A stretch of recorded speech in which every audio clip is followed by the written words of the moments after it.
I'm Pete Simcoe. Hi, Pete. And you are? I'm Emily Olman, and it's International VR Sunday. So welcome to everyone watching. And today we're going to discuss a few things. I think you had something you wanted to talk about today, Emily. Yes, absolutely. Okay, so Peter, when was the last time we were in Workrooms? It has to have been now a few months ago.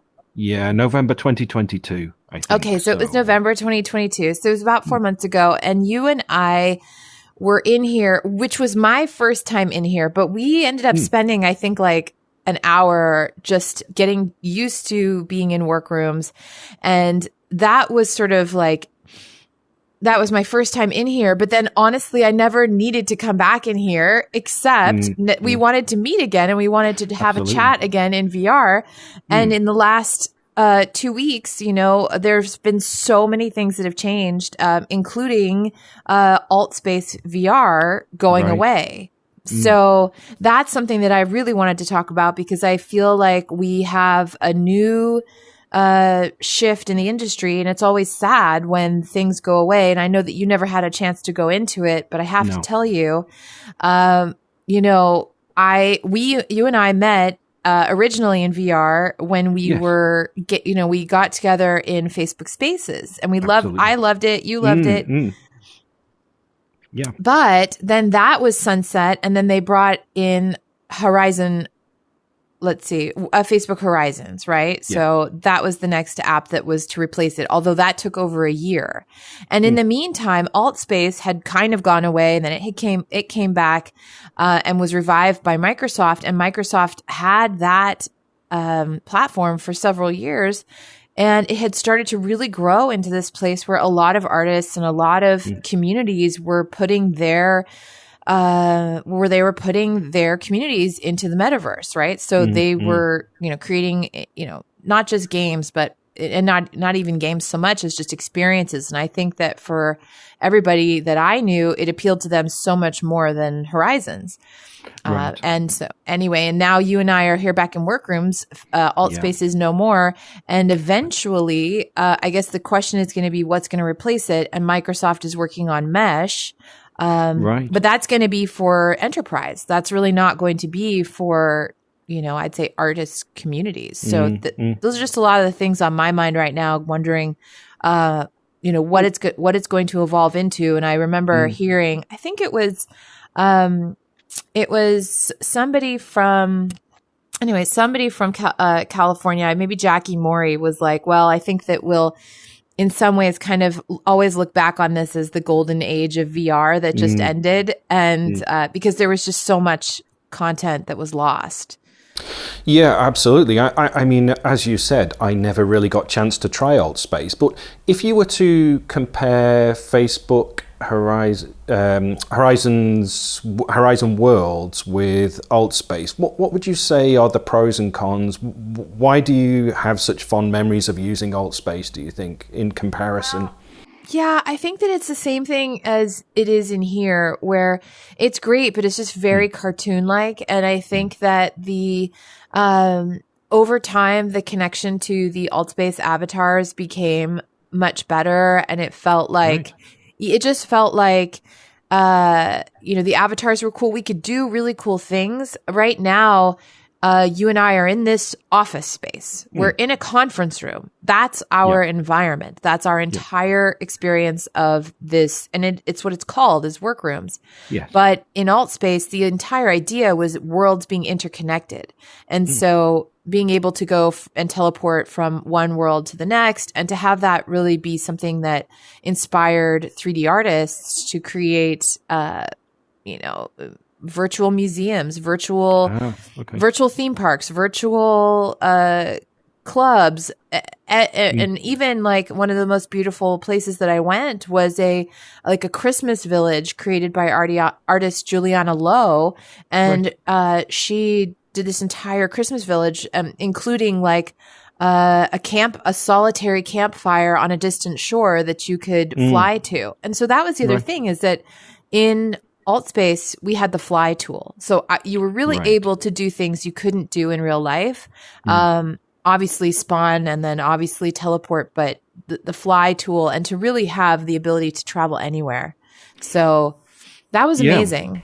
I mean, one of the things in Horizon Worlds was that people didn't have legs, so there's just the top half of the body. Now, were there legs in AltSpace, or was that the top half of the body again?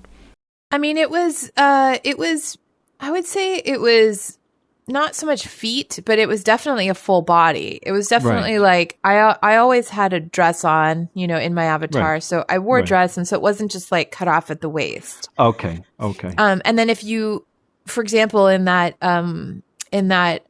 Christmas village that I was referencing, it's like the one of the things we could do. She had brought in ice skates, so we could ice skate around the village, and that was like, okay, so my feet weren't moving, but I could swap out my legs. I could put ice skates on, and then I had another skill, like I could, or I had another feature.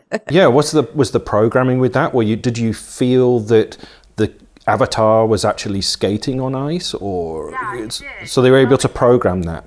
Yeah, they were able to program it, and you were able to, for example, like what was nice about it is that they would, you know, when I was on the frozen lake before, just walking, I was lower down. I was really like lower to the ground, lower to the surface.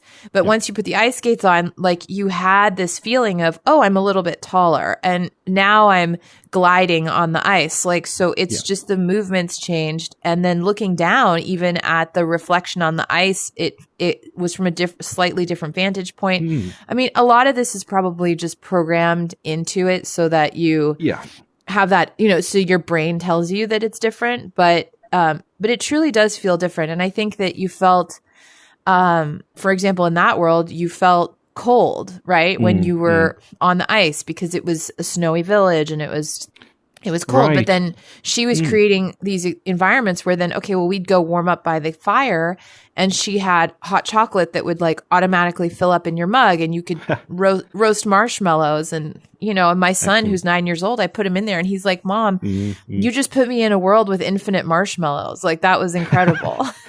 Yeah, absolutely. So you really felt that your mind was telling you that you really felt a little bit cooler on the ice, and then psychologically you felt a little bit warmer in next to the fire. It's quite an achievement to provide that level of realism. So let me ask you a question. Why do you think, just speculating as much as you want really, why do you think that you said Microsoft had purchased AltSpace?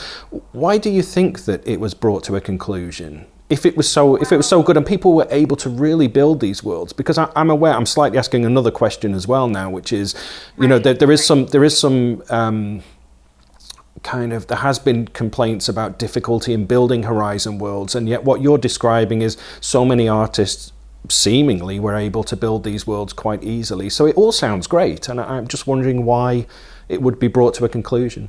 Well, so I think that you have to look at the reasons why it was saved in the first place. So, like it was always something that was very much, you know, grassroots community driven, and that the origins of AltSpace were, and in the beginning it was, I would say, maybe even like subpar to, I mean, for me anyway, I felt like it was a subpar experience because the avatars weren't great. And it was definitely, I mean, Facebook Spaces was so much better for me as a social VR experience. Now, Microsoft took it over because they ran out of money, and they came in and took it over, because I think at that time, roughly 5 years ago, the VR space was still a huge priority, right? It was still very much a huge priority. And the ability for Microsoft to basically buy an entity that was, or a platform that was already built and already had an existing user base, they basically took it over, and then they put a bunch of money into it over the last few years.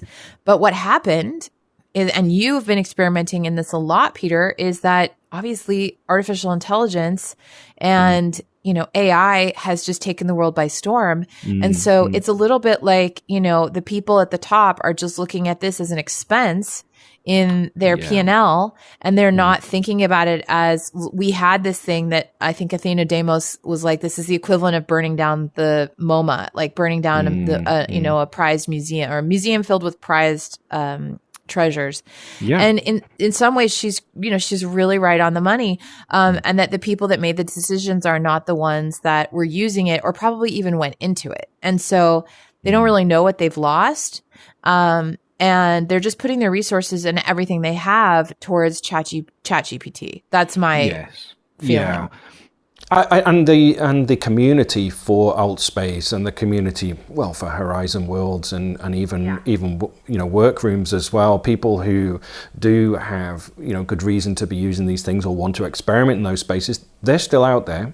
They still exist, and I think that it's the next big thing. The next big thing is AI, and maybe there'll be a return, or even sort of a combination of AI and VR, and that will be one of the next steps in the AI movement, is where AI comes into VR in some way. Maybe, I was thinking before I was going to talk to you the other day, like, what could we talk about in terms of my interests in AI and our combined interests in VR? And it may be that you could have a simple game where you interact with a load of avatars, and you've got to guess which one's the robot, or guess which one's the human, or you can imagine that kind of thing in a VR space. And I think we'll think about what you have. I mean, I don't know if you've seen, but there are some friends of mine that have already started experimenting by having, I think, Stable Diffusion creating 360s. And then it, of course, as a 360 that is AI generated, you can bring any 360 in as a skybox to a VR environment, right? And so the idea would be, okay, well, 360 still images are the moment in time that we're experiencing now. But what happens when you can actually have AI create 360 video environments, okay, or or a 3D scene, and then you're able to basically, even if you don't know how to program, as long as you can import a scene into a VR environment, then you'll be able to basically have an infinite ability to create in VR. Now, I called it, at one point I called it artificial creativity, because I feel like it's, there is still this element to me that's like, okay, well, it's pulling from other people's knowledge and art, and so it is, in a sense, artificial creativity, but it's this like, I guess they call it, it's like derivative art. It's like derivatives of derivatives of derivatives, and it goes back to like some of the earliest research I did when I was in my 20s at university, trying to think of the simulacra, and like, what's is the original, is the copy still considered an original if it's a perfect copy, or is it not? And it gets into all sorts of things that I think are very fascinating in our digital world right now. Yeah, and I think this is a big challenge for Adobe. We're moving on to AI a little bit here, but Adobe are really trying to push the ethical side of AI art creation, and it's hard to know exactly where Firefly is going to end up as part of their offering, whether it will work on it feels like it's going to end up working on a credit basis, similar to other image generating kind of AI. Like cut it 1,000 ways if there's 1,000 different. It's like, what are the ingredients in your soup, and is it, it's like, well, it has carrots in it, but it's not a carrot soup. You know what I mean? It's like, you have to sort of figure out like, what are the things going into it? And I think that it's actually quite easy in that way to give percentages of credit, or to have a creator economy around having your work used in generative AI.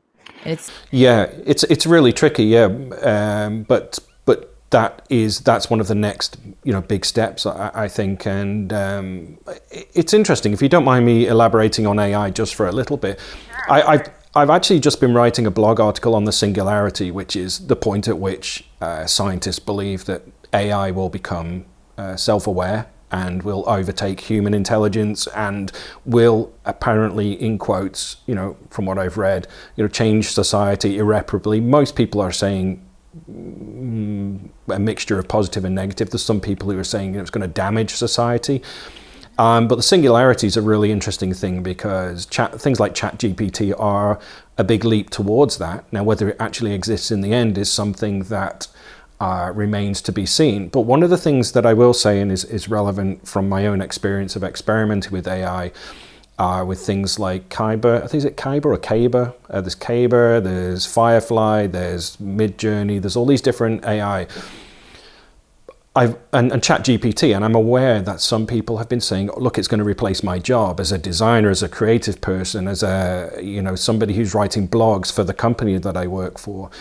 And yet at the same time, all of the experimentation that I've done myself doesn't really live up to the expectation that this is going to replace a human being. So I heard a really interesting thing back in December, which was not artificial intelligence, but augmented intelligence. When this person said, when I hear the term AI, I think augmented intelligence, as in something that's going to help us be better, but won't replace us. And there's so much kind of, in some ways, hysteria around the replacement of people, the replacement of, content creators in one form or another by these technologies. But all of my own experimentation does really look towards augmented intelligence rather than replacement. You do need somebody in control. You need somebody to vet it. It very, like the video experiment I did, the final video I put together was a best of, because I tried lots of phrases and let the video content creator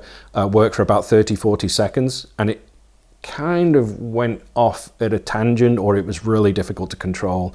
And so to say, hey, make me a music video, and then expect something to come out the other end that doesn't require a significant amount of work is a tall order at the moment. And I don't know if that can be overcome. And this is where I think there's a big hype around AI that in some ways I've compared it to the .com boom, where I think so many people are going to invest in it. So many people are saying it's the next big thing. And I don't think, personally, I'm not sure it's going to live up to the reputation that it's gaining at the moment. Well, it does have a huge impact on, you have to think about other cultures that are trying to get advantages, right? They may not have the financial advantages. They may, or not culturally, but there may just be certain economies in the world that are not as strong. And so something like this, which is basically shortcutting, the ability to get information, access to information, synthesize that information, I think what it's going to do is to make it so much easier for other people to be able to have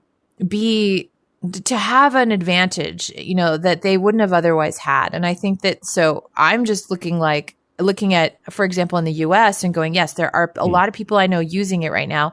And the software is going to basically be woven into everything, for example, that Microsoft does. Well, if all of Microsoft's software is augmented, as you say, with an AI, then, it's going to be, yes, it will change everything, but in the same way that, did spell check change everything? Well, sure. Spell check made me a better speller, or spell check was in Microsoft Word.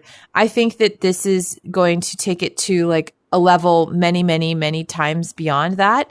But I feel like it's going to just sort of be woven into the work that we do. And it would be you will look back in 5 years and say, well, gosh, we used to do that the hard way. I'm glad we don't do that the hard way anymore. But I think it will make it hard to discern between, these articles, it's really going to, what it's going to kill, for us anyway, is going to probably be the place that will go the misinformation, the number of spam articles, the number of spam emails, the number of spam, just the ads.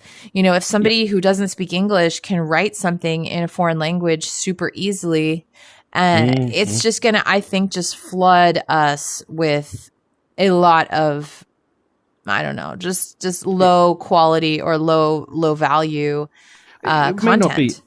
It may not be low value. Well, it may be low value. It may be high value. But the one of the warnings that I've sort of written in a previous blog about ChatGPT is that there'll be no understanding of why the information was distilled into that article. And part of the skill of somebody writing or somebody creating something is that they know where and why the decisions were made to include certain things and not include other things. So you can create an amazing photograph using AI. Would you know how to go and take that yourself? Do you need to? Maybe you don't need to, but I think particularly in writing, it's very dangerous to think that ChatGPT and similar, I'm not particularly blaming them as an individual, but all of the AI things that are coming our way, you know, particularly in research in universities, it's like how, you know, the nature of a good researcher is that you have all this information available to you and you chose specific items to appear in an article because you used your own judgment. And I just don't think that, you know, we can rely, that's the other thing as well. It is possible to see many mistakes in what AI produces if you ask it the wrong question, that it really can't, you know, fully provide correct information. And so the danger with it is it all looks very well written, and so if the information's not correct, it can look believable. It's like almost producing a great design that convinces somebody to build a product, but they were more convinced because you had an amazing render. And it convinced them because that's an amazing render, it looks amazing. But the substance behind it is flawed. But it's almost like, so something could look amazing or look really well written or look really well put together, but have significant flaws. And that's where all of those skills as a researcher, all of those skills as a designer, even in the visual domain, you know, will remain important. And I think that my belief is that there will be, you know, when the hype dies down, there'll be an understanding that it's not the answer that people thought it was. That's my opinion. I think you're right on the money. I think also, I think earlier this week, my husband is a musician, right? And one of his friends is a trombonist and a musician, Rob Ewing. He's amazing, absolutely incredible guy. And he used ChatGPT to write a biography, right? So to write his biography. And I know you're a guitarist, you're a musician as well. So this biography of this fairly well-known musician in the Bay Area and beyond was fascinating because it wrote a biography that talked about which schools he went to, talked about which musicians he played with, talked about which albums he had played on. And then the thing is that it was all plausible because it was close, but it was wrong. It was so wrong. Yeah. He didn't attend those schools. Or he didn't attend all of those schools. He definitely had played with some of the musicians, but not all of them. And he had performed on like one of those albums, but the other ones he had definitely not performed on. So that's a really interesting test. That's a super interesting test. And actually, because he's actually he's sort of reasonably well known in the area, there is going to be information in the public domain about him, and therefore it's a great test. Because it was fascinating. I could look up somebody, but I'm not going to know. I don't know that person personally. So there'll be so many things potentially that I couldn't know for definite. And I just believe it and say, okay. And so it's coming back to your point earlier about misinformation becomes really believable when it's written in an intelligent way. Yeah, it was entirely plausible that these things could have happened. They just didn't. And they just weren't true. And so, and the fact that it was well written and it was written in the style of, because that's the other thing about ChatGPT, if we keep going down this path, is that you can really give it the voice of somebody or of something or a writer. And I've seen a lot of examples of people using it where they're sort of saying, write this in the voice of F. Scott Fitzgerald, or write this in the voice of Great Gatsby, right? So write it in the voice of this. And suddenly you have this like amazing narrative in that style, but it's not real. And I think that that's also okay. But as long as we realize that we are being, that we are being taken on a fantasy version or like, You know what I mean? Like there has to be some thing where it says like disclosure, because otherwise without the disclosure, without the ethics, and you were talking about Adobe, I think that they're a perfect example. Without a disclosure saying this has been generated using some form of, XYZ inputs, I feel like it's, it's a little bit like we're being hoodwinked. Yeah, and sometimes you may not be, but it's really hard to discern between the two. So, from your perspective, what experimentation have you been doing in AI? Apart from, I mean, thank you for asking. So the experimentation that I did in AI was really to see what were some of the things that I could do visually. I was able to use it. This was back in the fall. I was using it for creating, for example, sky replacement for photography, because the skies of a certain location have a specific feeling. And so I gave a talk in November at the Photography and Media for Real Estate conference in Las Vegas, and I was talking about the sky, and I was illustrating, look, well, this is an AI generated sky with it set to look like the sky from Arizona, right? So it's this different type of sky. And so I thought that was great use case for it. I thought that, and then I used Moobert to make AI generated music. I think you've experimented with that too. Yes, I have. Yes. Yeah. How did that turn out? Oh, it was amazing. It was so cool. It was so fun, and it didn't sound any different than kind of like, a bad, no, maybe not bad, but just sort of background corporate jingle music, which I would have needed for a real estate video. And then I also was using AI to generate virtual staging in an image. So for me, I tried to use as many virtual elements as possible and to use them with AI to see how quickly I could create something and what kind of a new image I could create using AI. And so I thought that was really interesting. And that was a fun experiment. And then also I did some writing. I felt like I could try to write a play, or I could try to write a screenplay and see if, does having something like ChatGPT work as some sort of like hyper solitaire, right? Where it's like you're playing a game with yourself to see if you can finish something. And it's like the best partner, because it's you prompt it, but then it prompts you. And I like the exchange. Bounce off some of the ideas. Maybe you take something. I think if you take things directly, in my experience, which some people may, it seems to be quite generic, but it's that great thing of it might introduce something that sparks an idea, and suddenly you go off in a different direction and you're able to process a whole load of creative ideas around that, come back to it with further questions, and it still is on the same theme. That's what's quite interesting about ChatGPT, in that it is a conversation. So from a creative point of view, I think that's a really interesting example for sure. How did that turn out? That turned out pretty well. I mean, it was definitely a rabbit hole of time either way. I mean, it certainly saved me time, but I was doing something that I probably otherwise wouldn't have started. So it's like, you kind of have to think about, well, even if I am using an AI or using ChatGPT to sort of speed up a process, but what thing am I not doing because I'm doing that? So but I think it's amazing. I mean, I would like to spend more time experimenting with it for sure, but I kind of also felt like, okay, well, this is a big rabbit hole.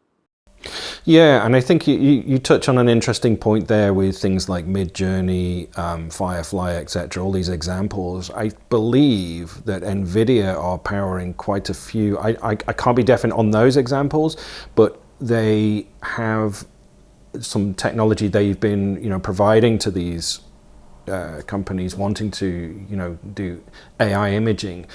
What is tending to happen is that a lot of the style and a lot of the output is like, oh, that's Midjourney. Oh, that's okay. That's Midjourney-esque. And there's a kind of style that goes with it. And I just think that's, again, it can almost be a hindrance because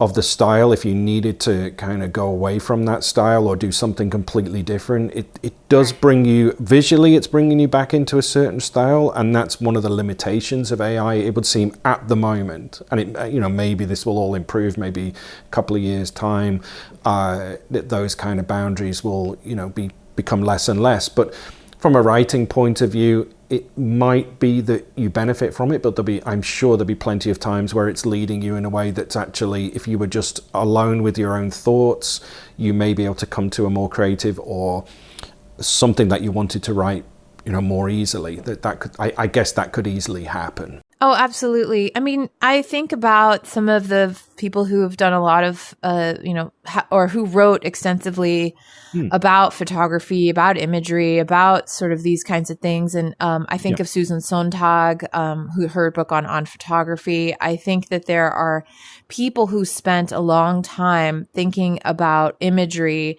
and the power of imagery and sort of the poetry of imagery. And so if you look at Midjourney, for example, as this highly stylized, painterly, in many cases very painterly expression, I go, okay, well, yeah, that's not exactly what I'm looking for. For my work, I need the photorealism. Okay, so where do I go for photorealism? Can I ask DALL-E, right? DALL-E, can I ask that to create me this with this prompt, a photorealistic version of that? And I always find that it's like playing that, I don't know if you guys know, like, Where's Waldo? It's like you're trying to find the thing that's going to give you the clue that this was done by AI. Like you look at your image, you scan it, but there's always something quite a little bit off. And so that's the part where I feel like we're still at the point where it's discernible, but in the future it won't be. But I think we still need like the philosophers of today to really kind of catch up and start synthesizing what does this all mean. So your chat or your blog, is really important because you're a pioneer in the space. And I think the more you write about it, the more we talk about it, people will start thinking about, well, you know, maybe even people who are on the cutting edge of using these things are grappling with some of these dilemmas. Yeah, and I think one of the points that I raised in the blog that I just wrote is that people need to separate their enthusiasm and their awe, which, you know, rightly so, they're amazed that it can do this. But there's lots of things that can't be done, and don't let that color opinion on what can't be done with it. And I think a lot at the moment is like, oh, look at how amazing ChatGPT is, look how amazing all these different AI technologies are. Yes, but they still don't solve my day-to-day design dilemmas. They don't solve the playwriter's play dilemmas. They're still a million miles off that you could just let them run and solve your commercial problems, you know, as far as your design briefs and things you may be asked to do. I still think there's a way off that. And interestingly, a couple of weeks ago, maybe 2-3 weeks ago, somebody showed me, said, oh, do you like this artwork that I did? And I just said, oh, you've been playing with Midjourney. It was like that obvious, you know, and it was he was like, oh, how did you know? It's like, because they all look like that, you know, so I know, I'm with you. And I think also just sort of for me, like closing thoughts on this is that after watching AltSpace really be shut down and watching the impact that had on my friends who are artists, and even for myself, I've hosted events in AltSpace. There's that moment where you realize that all of this is owned by corporations and you had forgotten. You were thinking this was just sort of going to be something that was available to you forever. And it's so not. It's so owned by a company that can close it down tomorrow if they felt like they needed to or they were running out of money. But so anything you build, right? And so it has that potential to be just switched off. And so that's why for me, you know, it was a big reminder of needing to have, you know, sort of sovereignty and have the community own it rather than other entities own it. So tell me, you're still on the Quest 2, right? So I'm Meta still on the Quest 2. 2. Yeah, so am I. And I have tried the Pro. So I got into the Pro. Yeah, I tried it and it was nice, but I feel like I'm still, for everything I need this for, I'm really happy with the Quest 2. I don't know that I need the Pro. Was it $1,000? It was nice, but was it $1,000 nice? That's the question. Not right now. I mean, not with today's economy. I think that's the issue, is that if you're buying them as a company, yes, of course, go for the latest and greatest. And if you use it every day, but for people that are more occasional users, I feel like the Quest 2 is wonderful. I feel like it's a great device. Let me ask you something else. There are people I've seen on YouTube who've said, okay, I got rid of my monitors and I just use Quest Pro for a week on a professional basis. Did you get a chance to sort of explore whether you could sit and look at a screen for a while in the Quest Pro? No, I didn't have it on for that long, but I think that it was there's not a reason that I would have to want to be in headset that long. I feel like I use my monitors, like literally I think I have a 5K monitor for editing. So I don't think I would ever want to replace it right now. I also feel like, you know, getting rid of a desktop and getting rid of a monitor, maybe not so great. Maybe for travel, you know, maybe there's a reason to say for travel I would do that, and I could just take my computer with me in a headset, and then hey, you know, that would be nice. But it just it's not really it's not how I would imagine my workflow for editing going right now. And but I would try it. I guess I would try it. I can't say no because I haven't done it, but yeah, I would try it. So what would you say was the main thing that struck you from the Quest Pro particularly? Did you try the pass-through, or did you? Yes, it's that. And it's also being in, for example, being in Shapes XR. So I was in Shapes XR, which is a collaborative design tool, right? And I was using it with somebody who had the Pro, and their facial expressions, their ability to have a different, like, I think I was looking at their pass through. Anyway, I don't really quite remember, but this was before I had the Pro, and I could tell that, or before I tried the Pro, and I could tell that there was definitely a difference. Right. Okay. Yeah. I mean, this person that was trying the Quest Pro for a week did seem to sort of say that it was a good experience, but yeah, it was limited. There's only so much you can spend time with something on your head, really. Although they did say the other thing was that you could actually see a little of your sort of peripheral vision, which kind of helped actually, because we're in VR now and we're completely isolated visually from the rest of the world. Whereas the Quest Pro did kind of help the mixed reality experience and the pass through a little more by the fact that you could see to the side of you as well, which there were some blockers that you could buy to reduce that, but right, it makes a big difference. It makes a big difference. Like, even I was at GDC this week and I was trying on the Nreal Air, and being able to have the pass through, some of the people sitting around me at the demo station were, and you know, they were emphatic saying, oh well, no, I have to have the pass through. I love the pass through. And I was like, but it's just a 2D screen overlaid onto the world. You're not really in an MR experience with in this gameplay. So it's not like, for me, I felt like I wanted the occlusion, because I wanted the richer colors, the more saturation, the more immersion. And so the pass through for me was distracting, but for other people, maybe not. I think it depends on what you're doing in VR. Yeah, I guess. What was the product you were just talking about? I've not heard of that one, actually. They're glasses. It's called the Nreal, Nreal, and the Air, which is their lightweight sunglasses. It's amazing. They're super lightweight glasses. And they have won some awards for being, you know, very great optics and for MR. But I think that, you know, am I going to walk around like a Chevron refinery with those glasses on? No, I'm going to be wearing a hard hat, and I'm going to be wearing a HoloLens, and I'm going to want remote assistance, and you need the computing power, right? Like, you need the computing power. But if you're at your house and you just want a lightweight pair of glasses, or you're on an airplane, you just want something discreet and lightweight, it's perfect. Yeah.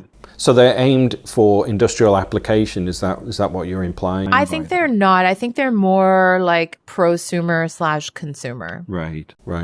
I did try a what's Microsoft, the HoloLens. I tried a HoloLens too, and I have to say, my expectation was quite high for something that cost, I think, around £8,000 pounds originally and was reduced to 5,000, I think, from what I remember. I know some people who've tried using them for industrial application and just said, look, it almost is good enough, but it's just not accurate enough for the industrial applications that they needed. So, and I think visually it was a bit of a disappointment as well when I tried them out. So yeah, it's just so interesting. And I think when I was at Geo Week in February, I was talking to people about, we sort of imagine all of these great use cases, like I said, like, working in an oil refinery. But if you're going to a construction site, one of the people who worked, Mark Franklin brought up, if you're going to a construction site or a construction zone and you're going to bring anything with a battery, absolutely anything at all, you have to have a clearance, like I guess it's called like a hot permit, work permit. Okay, so a hot work permit's basically like this thing on my head is not going to spark and cause a fire, right? Yeah. And absolutely. so I think that we have all of these things where maybe designers are thinking about that, but they're not really thinking about it in an actual everyday work setting. And I you know what I mean? Yeah, the realities of health and safety and compliance, in the end will have some say over what can and can't be done. And I think that so many of these great ideas, you take them to the CEO and say, hey, look, we could do this, great, let's pursue it. But then, I just wonder, for example, with the MetaQuest Pro, the conversations that went on, people are going to love this in business. Well, it's like, kind of, but, people still look like cartoons, and we're amazed. I'm amazed, MetaQuest Pro, brilliant. Could I convince fellow colleagues as designers or, people in industry to buy them for meetings that we have? They actually probably would be quite useful in reality, because this feels like it's a reasonably good meeting experience that we're having now. Totally. But you highlighted one particular issue before where it was difficult to bring in, media elements, and maybe it'd be great to have a 3D model here of something that I'm working on with some sketches here, maybe. And that seems to be quite a challenge to get into these kind of platforms. And these are the type of things that, I just wonder how, it was pitched to, some of the technology people at Facebook. It's like, people are going to love this. We all use it. Yeah, but you're in Facebook, which is kind of like, it's a great application for, it's not an industrial application, Facebook, in many respects, That's right. And you're right about that. And you and I, for example, like, what's cool for us is that we've never met in person, because you live in the UK and I live in California. And so we've now met a number of times in a number of different VR platforms. But I would still argue that just out of the gates, you and I were able to do more in Facebook Spaces, which was a far more creative application years ago. Like, we were able to pull stuff in from our Facebook easy from our timelines, right? Like, I would so much rather right now be able to say, oh, hey, Peter, I just posted here's this photo I just posted of me and my friends in AltSpace. Let me bring it up. And then I'm interacting with the content, and you're surrounded by it. And we can pop into that. And I feel like that's the magic that's missing here, is that this has taken a dry meeting and then we've put it we've put even more constraints on it in a way, because we're in a fixed point, and the tools, until you get really good at it, are limiting, and that's the part that I'm like, well, why don't you and I watch a movie right now? Okay, well, I can't pull it up. Can you pull it up? We can't pull it up. So no, it's a little bit. and in Google Meet, there's so many things you can just drag in very quick. It's a different reason for doing it, but that's the professional platform that various companies are using. And if you're going to spend like $10,000 or £12,000 or something on some equipment, you would probably invest in a camera system that's built for industry, where you can kind of have everybody on camera. Here's a series of cameras to install in offices in the spare rooms, and this is how we're going to connect so we can see real facial expressions. Yeah, but the Meta Quest Pro does like yeah, but I can do real facial expressions, in real life. You can really get a vibe as to whether I'm sort of happy or not, whereas this is good, oh, something's okay, or no, it's not so good, I mean, there's limits on the Meta Quest too. But maybe that'll be what Mesh solves for. Like, I believe that Facebook is partnering with Microsoft, and that they had made an announcement about a year ago that it had something to do with either like our avatars here would be interoperable, I think, with Mesh, or there was some interoperability where they were starting to collaborate on some version of, metaverse platform. And I think it's now, now that I'm thinking about it, I believe that it is that Microsoft Mesh next generation. So maybe everything that they wanted to do here, in the Workrooms, they're going to be rolling out with Microsoft Mesh, and that if two big platforms do it together, it's more successful because it's going to try and integrate. So maybe they just kind of stopped supporting this. But again, the point I was trying to make before is like, I, as a creator, feel a little bit reluctant now to want to put too much of my art into a platform like this if I know that it's just going to be shut down. I want to have autonomy, and I want to have, if I don't have autonomy, I want the creator community to own it in a way that I feel is like a sort of a social contract around where we're not just going to turn the lights off. Yeah. And a lot of people are saying, I mean, it's amazing what turns up on my YouTube feed from the algorithm, but it's that the metaverse is dead and, all these different things. I guess Mesh, I don't know so much about Mesh. Is that Microsoft's answer to the metaverse?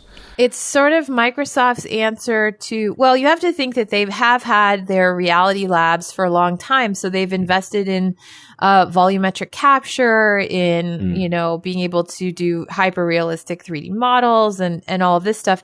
I think it's sort of the reboot of their sunsetting AltSpace. Maybe they're reallocating a portion of that team to work on AI. And I think the rest of that team is going to probably be working on Mesh. And so Mesh is, from what I understand, an enterprise version of the metaverse, right? It's like hoping to get business users in. Now, why that has a better chance of working, generally speaking, is because you have to think of the, in the same way that, like, as an independent, if I wanted to try to convince every one of my clients to buy a headset, as you say, or to get into VR, it's a lot harder for me to go from 0 to 1 on that than it is for a Microsoft sales rep to say, hey, Microsoft, your company of 10,000 employees already subscribes to Microsoft 365, you have all of these services. Hey, guess what? For $10 more, or guess what? It's now free with your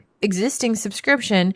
You can now do all of these things in the metaverse, and we have this incredible collaboration tool we're going to roll out. It is, for me, it's like, then that sales rep who already has a relationship just upsells more headsets and high-end packages and gets to sell consulting services to roll it out.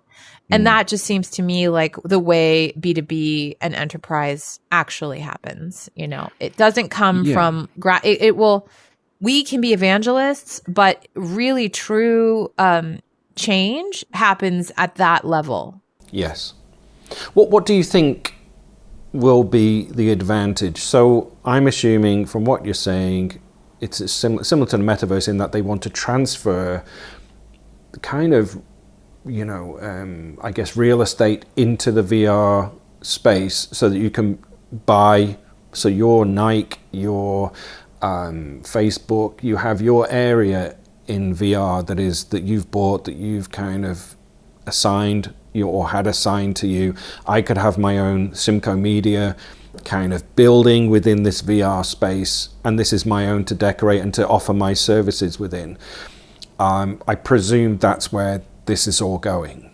I'm not sure yet because, the metaverse is sort of like this hard thing in many ways to define, because a lot of people are sort of equating it with like a game environment, or like, or like Decentraland is the metaverse, or Fortnite is the metaverse. Well, none of these things by themselves are the metaverse. It's everything is the metaverse. It's all one thing. It's the interconnectedness. It's the 3D version of the internet, right? Where we can go and we can take assets with us. We can take our avatars with us in theory. It's sort of, it opens things up for us to have this existence online that can, be very seamless. And so will you be able to have your MySpace equivalent page in, whatever Microsoft Mesh? I'm not sure what it's going to look like yet, but I would imagine that, from the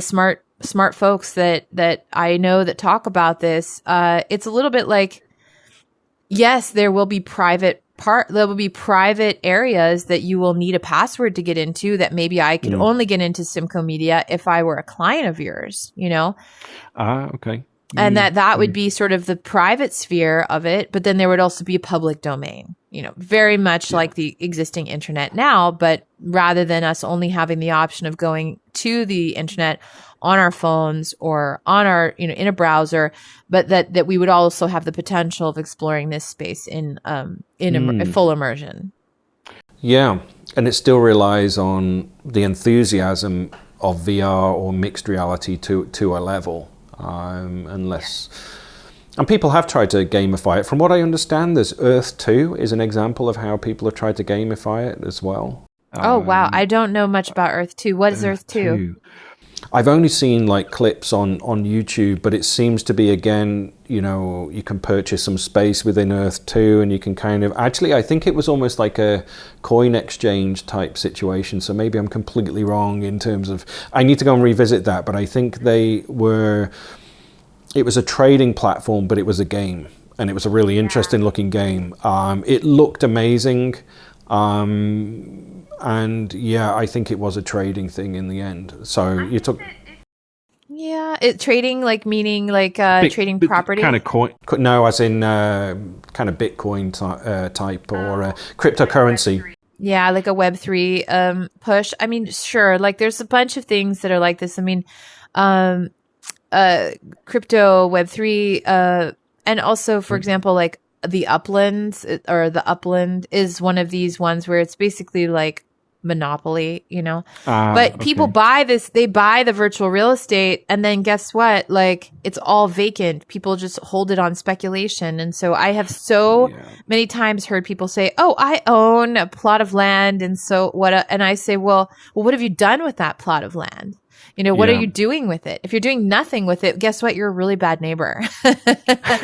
Yes, that's a great way to look at it. And I guess it's the same with in a similar way. It's buying up domain names and then reserving those for when people want them. So is it cyber squatting's when somebody else has the name and you buy it. Is that right? It's maybe it's cyber plotting. Maybe it's something else where you buy the plot or you're gonna do something with it eventually. But it's cemeteries aren't known for being very active places. It's well, I bought the plot, but I guess I didn't do anything with it. Nobody's going to visit it. There's nothing there. It's almost I don't know if that's the right metaphor, but it certainly feels like it to me that it's sort of creating a artificial scarcity for something so that people buy it. But then, it sort of, for me, deviates from a fundamental idea about this in social VR for me, which is the whole point is to be able to visit it with your friends. The whole point is to go do something cool with your friends.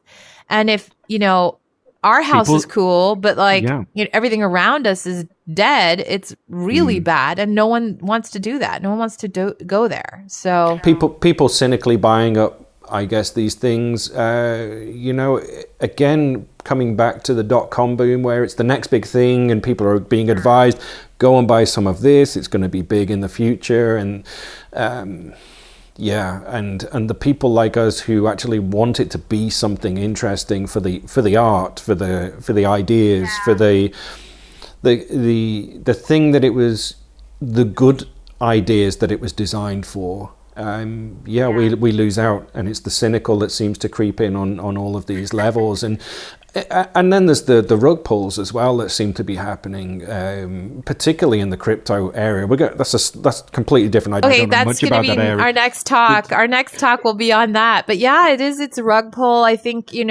my vision of going into the metaverse, like I don't consider it a win. I'm very, okay, well, I should be careful what I say because I think that it depends. It very much depends on how it's executed. But look, having a large retailer go into something like Roblox and create a world for kids, to me is just them circulating or circumventing protections against advertising to children. And I think it's, so to me it's because our we haven't caught up. We are in a domain where everybody is experimenting, and so I do believe there's some artistic licenses allowed, but and other times it's just so thinly veiled as advertising, and advertising that in the real environment, the real world, would not be allowed. I feel like I have to sort of raise a hand and say, like, this is actually unethical. Like, this is not what I want my world to look like.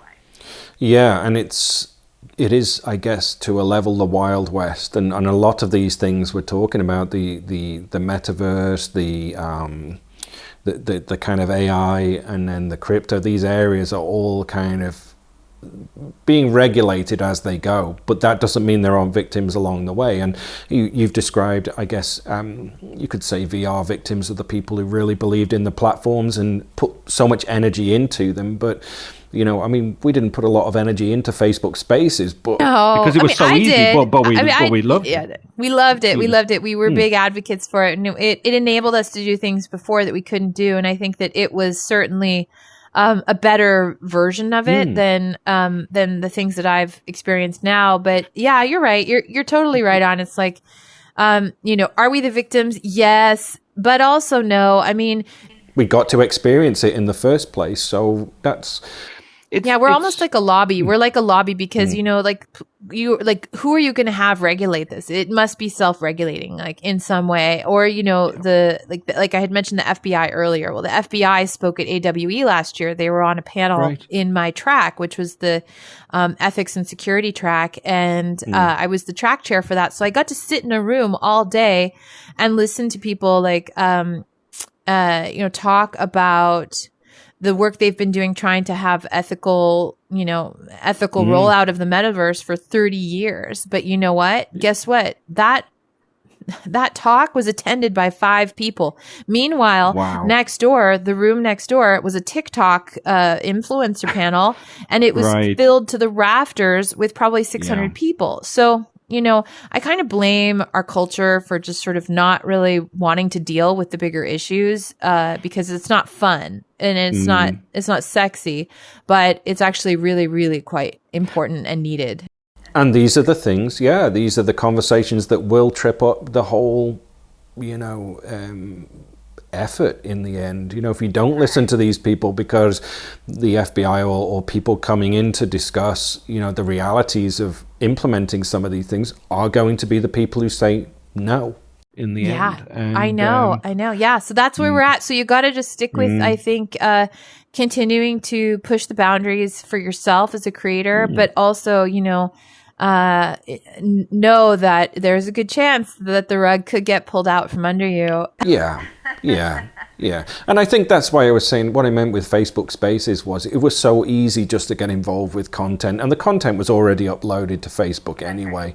That there wasn't a huge amount of time we invested, whereas I went into Horizon Worlds and I thought I'd love to build a world here, but it seems to be, number one, it's quite difficult actually to build an interactive world. Secondly, there's a lot of talk about this being discontinued. And third, I saw some quite interesting worlds, but there just didn't seem to be a lot of enthusiasm online for it. I wish it could continue and it could become more easy to build games and elements, and I'd like to have my own kind of area where I could display my work, or welcome to Simcoemedia, or welcome to kind of even just on a personal level, a room full of guitars you could play, or drums or whatever, and this is like my part of the metaverse. These are the toys that I imagined up for the metaverse.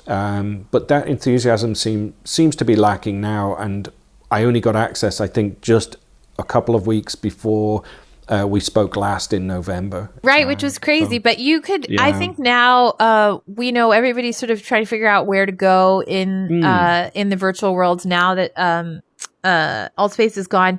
And one of the places that has really evolved a lot is spatial. So maybe we could meet in spatial for our next meeting, and I could take you into the Hopscotch Interactive gallery that I built. And, I think maybe if you could create a Ready Player Me avatar, which can be used in different locations, I think you and I would have a totally different experience than we're having with this, like work.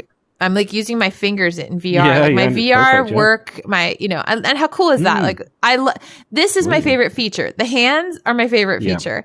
They're really good. They're really good. And so I wouldn't be able to do this in spatial, I don't think, but, but my content would look amazing. So I'd like to take you there next time. So episode 3. So maybe we call this the end of episode 2. And it's been great to talk to you, Emily. And I have learned a few things about some technologies that I hadn't experienced, like AltSpace, and I have tried spatial a little bit, but again, I'd be delighted to explore that a bit more with you. Thank you very much. Oh, let me just look at the board. Thanks, Emily. Oh, thanks, Emily, for today. Pete. Thank you so much. This is so awesome. Your questions, as always, are wonderful, and your true interest in trying to see where this all goes, both as like a thought leader and as a creator yourself. I'm inspired by what you do all the time. So please keep posting. Please share your blog with me, and I will share it with everybody that I know. And I hope people check out Simcoemedia and check you out, because I think you're doing really, really cool stuff.